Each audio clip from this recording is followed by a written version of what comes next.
সুভাষচন্দ্রের ছেলেবেলা এবং তরুণ বয়স এই পর্যন্ত যখন আমরা দেখি, একটা বড় জায়গা রয়েছে ধর্মের জায়গা, এবং সন্ন্যাসী তো হতে চেয়েছিলেন, কোথাও কি ঘুরে সেই একটা কীরকম বৃত্ত।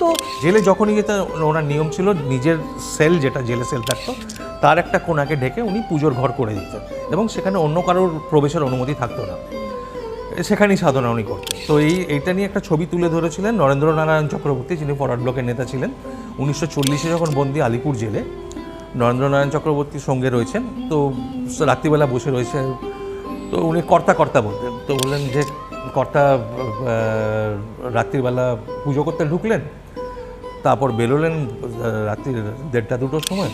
যখন বেরোলেন তখন চোখ লাল, পা টলমল করছে, কোনো রকমে হেঁটে মানে সে অন্য জগতে চলে গেছেন। এটা 1940-এর কথা।